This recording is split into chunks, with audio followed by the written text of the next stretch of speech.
আজকে আমার 15 days mini vlog চ্যালেঞ্জের ডে 9। কোথায় গেলাম আর সারাদিন কি করলাম তোমাদের সাথে সব শেয়ার করব। চলো। ঘুম থেকে উঠেই খেলাম দুটো আমন্ড, আর মা ব্রেকফাস্টে বানিয়েছিল ছাতুর শরবত আর রাতে ভেজানো কিছু ছোলা। আর আমি কিন্তু একদম ছাতুর শরবত পছন্দ করি না, তাও আজকে ট্রাই করে দেখলাম, বেশ ভালোই লাগলো।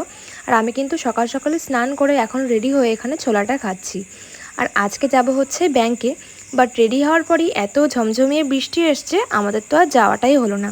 আজকে মা শাক টাক রান্না করেছিল, তো আমি কিছুই খাইনি, আমি জাস্ট গরম ভাতে একটু ঘি দিয়ে খেয়েছিলাম। দেন খাওয়া দাওয়া করার পর ওই দুটোর পর আমরা এখন রেডি হয়ে গেছি ব্যাংকে যাওয়ার জন্য। আমরা আজকে যাব হাবড়ার একটা ব্যাংক। টানা কিছুক্ষণ বৃষ্টি হওয়ার পর এখন দেখছি আকাশটা কিন্তু বেশ ভালো লাগছে। আর আমরা কিন্তু এখন হাবড়া যাওয়ার জন্য বেরিয়েও পড়েছি। তোমরা কে কে এই রাস্তাগুলো চেনো আমাকে কিন্তু অবশ্যই কমেন্ট করে জানিও। দেন হাবড়া রেলগেটের এখানে তো অনেকক্ষণই দাঁড়াতে হলো, পরপর দুটো ট্রেন গেল, তো আমাদেরকে কিছুক্ষণ কিন্তু অপেক্ষাও করতে হলো। দেন এখান থেকে আমরা ডিরেক্ট চলে আসলাম পেট্রোল পাম্পে। আজ গেছিলাম মায়ের একটা ব্যাংকে কিছু অফিসিয়ালি দরকার মেটাতে। যাওয়ার পথে এই গাছটা দেখলাম, দেখতে পাচ্ছ গাছটা কিন্তু ভীষণ সুন্দর। আর রাস্তার ধারে কিন্তু খুব সুন্দর সুন্দর ফুলও বিক্রি হচ্ছিল। আর এই যে তারপরে কিন্তু রাস্তা দিয়ে আমরা চলে আসলাম মায়ের ব্যাংকের এখানে এসে কিন্তু বেশ অনেকক্ষণ বসতে হলো।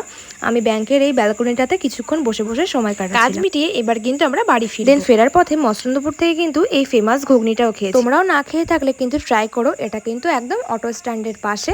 আর এই যে মা দেখাচ্ছে, এটা কি বলো তো, তোমরা যে জানো আমাকে কিন্তু কমেন্ট করে জানিও। দেন কিন্তু আমরা ঘুগনির পরে খেলাম একটু আইসক্রিম। আর আজকের দিনটা কিন্তু এইভাবেই কাটালাম। ব্লগটা কেমন লাগলো আমাকে কিন্তু অবশ্যই জানিও।